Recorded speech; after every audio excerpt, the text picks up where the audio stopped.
Hi, I'm Old Norse specialist Dr. Jackson Crawford.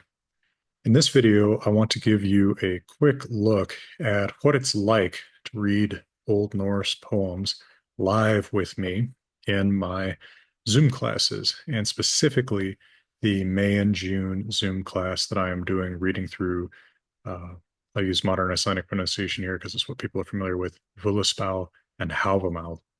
These are the two poems in the Poetic Edda, our main source of Norse myth, that the most people read.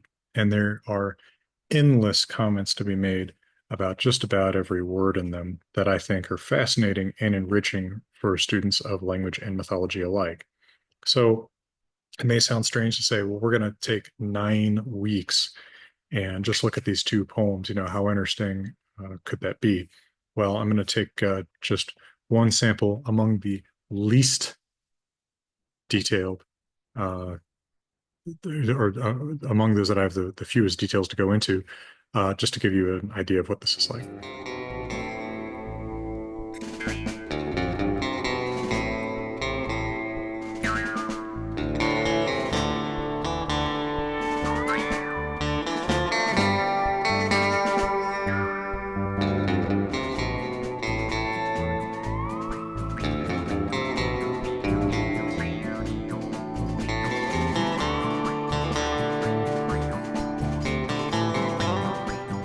All right, so yes, you could read my translation, especially I hope that you'll consider looking at my translation in the second edition of the Poetic Edda coming later this year. I cannot tell you how much work has gone into the second edition. It's 100 pages longer.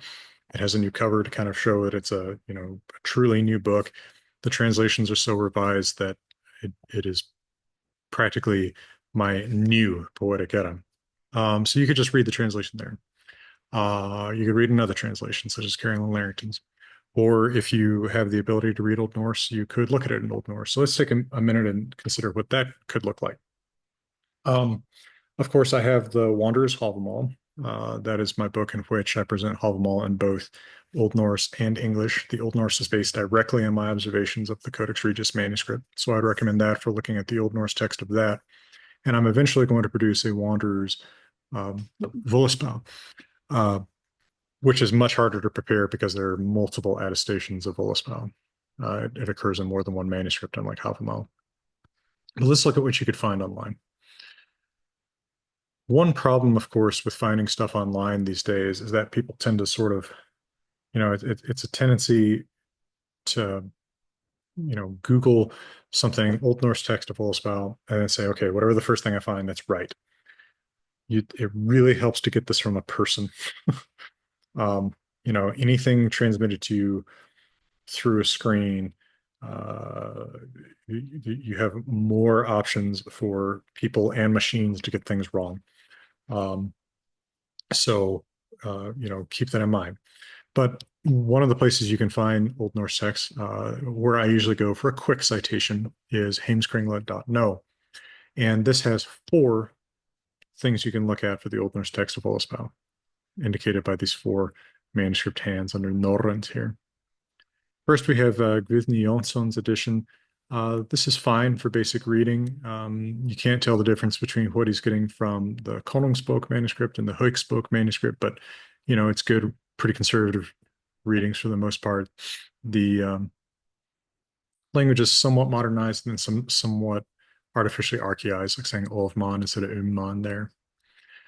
All right, the same one. Then there's Finnur Jonsson's edition. This one is extremely archaized and archaized beyond the point that it would be recognizable even to the earliest scribes of Old Norse in Iceland in the 1100s. For example, he does this tail on E when E is from I mutation. This isn't reflected by anything in Icelandic manuscripts. Anytime I see somebody copy this online, I know where they're getting it. They're getting it from Finnur Jonsson's edition. This is archaized to the point that it looks more like, in some respects, although he doesn't do this as well as, say, Edward Sievers, in some respects, this probably looks a little bit more like what the poem would have sounded like in the mouth of the person composing it in the 900s or so.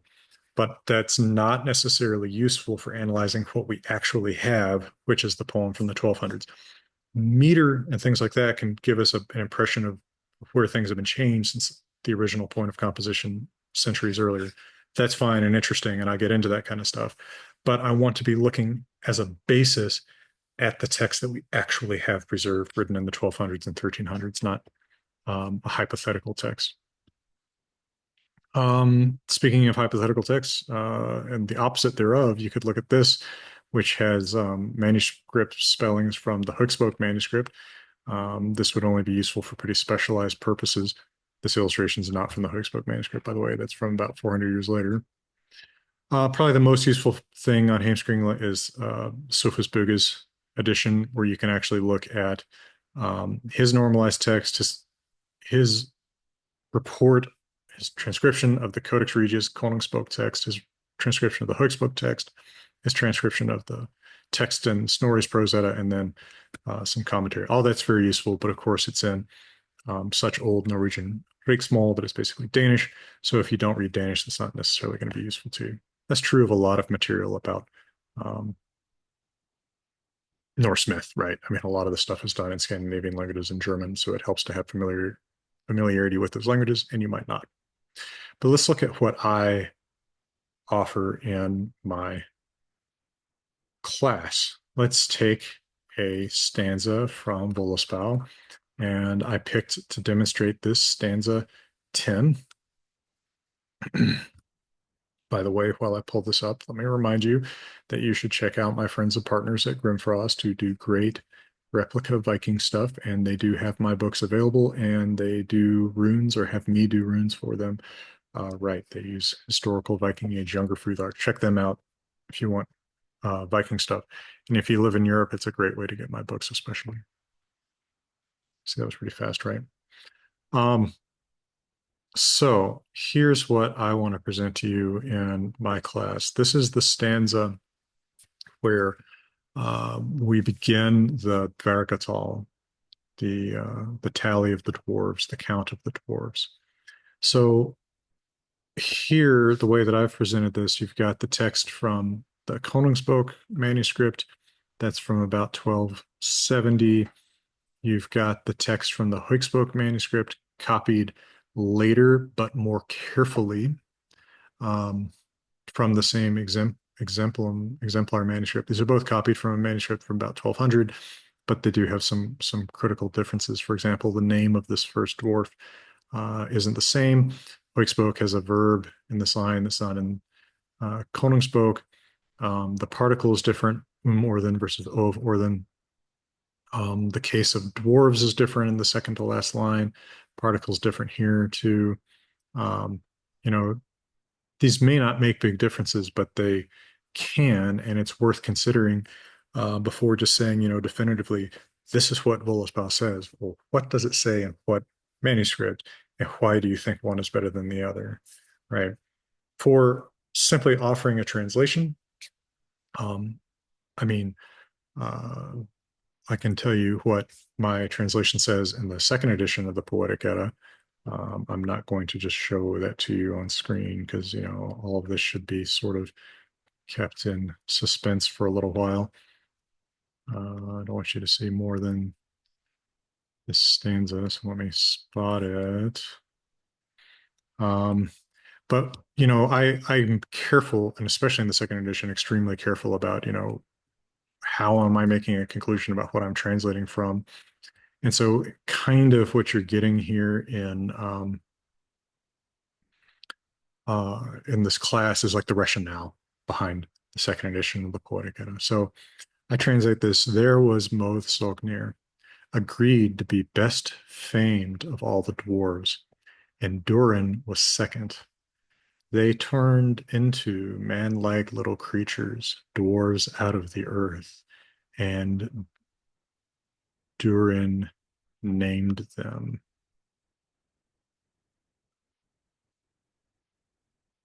Pull this back up.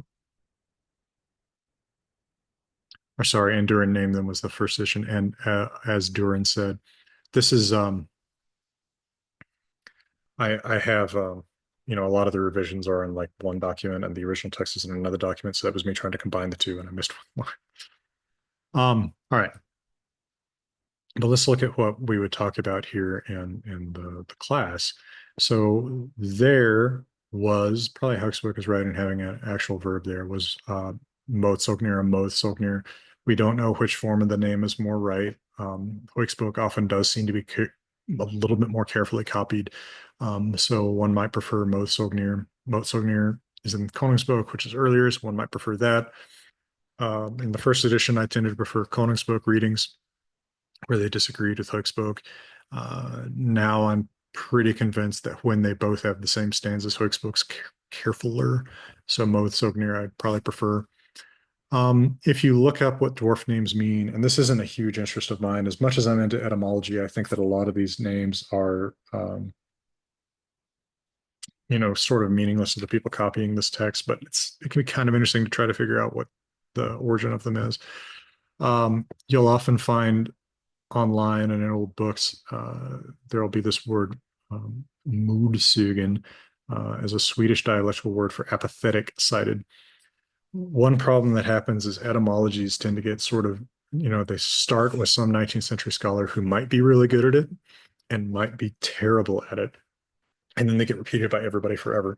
I've tried not to repeat etymologies in classes and videos that I don't have my own sources for or my own reasons for.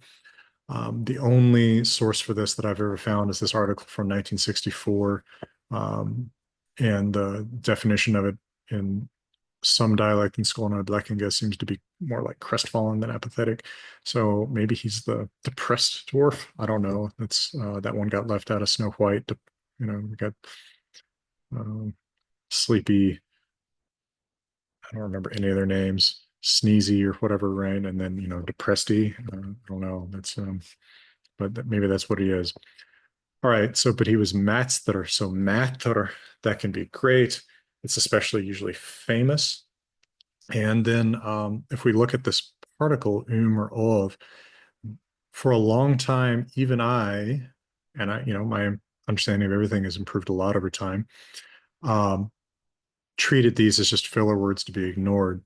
But um, I have become more and more convinced, doing a lot of intensive reading and research over the last, especially year, that these aren't just filler words and that they do, in fact, reflect places where verbal, especially not just verbal, but especially verbal prefixes ga, be, would appear in Gothic and Old English and actually can distinguish between different meanings of a verb, again, especially, but also other words.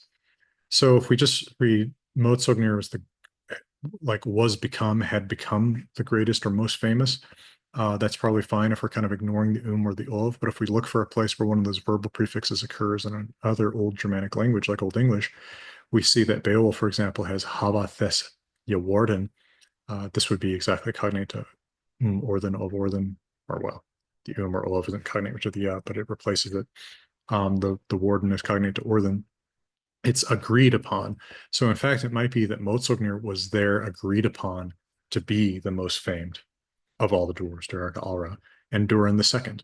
This may not be an order of creation, but an order of fame, which kind of makes sense, given that what we get here is a list of all these dwarf names that supposedly everybody will remember forever. That's one of the later stanzas, which is kind of funny.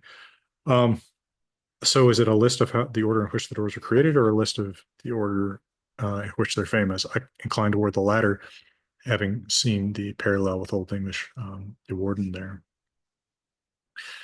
I have a video I made a little bit ago about some of my early conclusions about the and of and how they replace um, the equivalent of Old English yeah, ba, Gothic ga, be. And then I have another video upcoming in which I make a more scholarly case for my thoughts about this. It'll be pretty nerdy. Now there's some more questions here.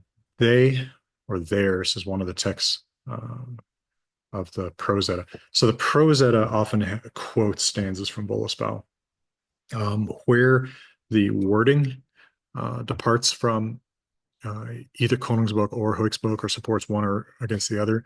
I try to cite those here, although not every line or stanzas in the Prose Edda. For example, the first half of this isn't present in the Prose Edda, or Snorri like rephrases it, but doesn't quote it, so that it doesn't count. Although I think the name he uses is Mothsogner. I should note that on here. Anyway, so in Koningsbok, we have this interesting reading. They, and then Manlikun would be like pretty close to the older meaning of the English word mannequin, man-like beings.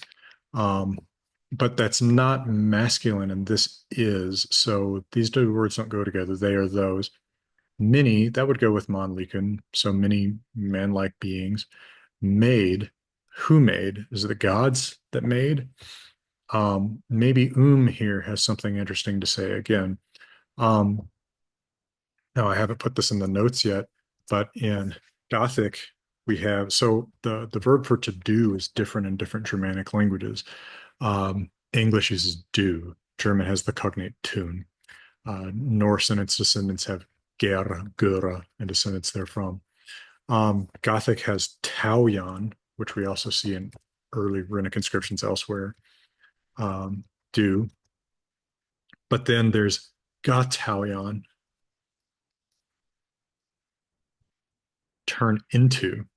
I wonder if this of reflects something like an earlier gagera having a similar meaning to gatalion, turn into. They, or those dwarves, they're dvergar, going together, turned into many man-like beings, as Durin said. The text of Voluspa itself doesn't clarify what that might mean, turn into man-like little beings. But Snorri clarifies in the Prose Edda that the dwarves originate as maggots growing in the flesh of Ymir, the original living being. And so they turn into man-like little beings. Makes a lot of sense. Now, in Hoikspoke, we get a different reading because the Verga is accusative rather than nominative there. And there you could potentially say, well, could ignore the or of and say they, probably meaning the Aesir gods, made Gurdu, the dwarves, um, many men-like little beings in the earth. But I don't think that's as eloquent, and it ignores this, which I'm no longer content to ignore. And then maybe lastly, for the level of analysis we're talking about here, I'd make a footnote about Durin, the name of this dwarf. Um, what does that mean? Enormous question. I mean, the most obvious solution would be to say it's related to door. Uh, dir, uh, genitive root doesn't have the I mutation, so it's dur. That's the thing it looks like the most. So is he like the door? Uh, it's a possibility. Another connection that you'll see is to dur, drowsiness. I can at least find that in Helge Saga Olaf's Haraldssonar. It's drowsiness, inclination to nap. People also cite this verb dura to nap that I've never actually found. So not, but there's some word with a long U that means drowsiness. The meter, this is a C2 line according to Zebrus's analysis, calls for this to be a short vowel. But it doesn't mean there couldn't be an abla variation between a long dur and a short dur. I just sort of doubt that because, this verb isn't attested anymore, and I can't find an Old English or a Gothic or, reliably attested modern Scandinavian relative of this word. So I incline toward something to do with door. There's also some have connected it to a pretty obscure Sanskrit word, and I'm still following up about this, but dubious about it at the moment. I tend to favor less obscure to more obscure. And again, though I don't think the names of the doors are like important in any particular way to understanding this text, people are curious about them, so I've tried to provide some kind of answers, although I can't always find one. And as usual, I'm not trying to ever say, I have the final answers. And every single time that I do this class, I am sure that I'm going to have some new thoughts, right? And I'm sure that if I have another chance to do, a third edition of the Poetic Edda in 2035, 20 years after its first publication, I'll have some different thoughts about things. But for now, very happy with the analysis that I've made. Very happy to share with you the details of a long career spent analyzing these texts and especially their language. And by the way, in the next 9 days, I'm also reopening the original Norse mythology class. This was originally supposed to take 16 weeks going through the Poetic and the Prose Edda, and now we're like 21 weeks in and not even halfway done. So I'm opening that up also at half price if you want to join in the next 9 days and just keep going with that class in progress. On Sunday, April 27th, we'll be reading Himiskvida, or at least beginning to read Himiskvida. Himiskvida may take us a while. And then the next poem after that is going to be Lokasana. Uh, and that also may take several meetings. That class meets once a week, just as the Volaspal and the Havamal class will meet once a week in May and June. So consider those. I hope you'll look forward to the second edition of Poetic Edda coming from me and Hackett Publishing probably in October, November 2025. And I'll have a cover reveal soon. I know what the cover looks like, but we're still trying to get people to take a look at the lovely Wanderer's Journal, where you can write your own notes and line pages that are interspersed with quotes from Havamal, Renderdez, Younger Futhark, and in my cowboy translation. All right.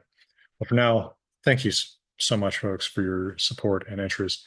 Thank you, Patreon, patreon.com/Norse by Southwest, for helping me continue to do these free videos to educate the world, the interested world. And for now, from rainy day, rare rainy day in beautiful Colorado, I'm wishing you all the best.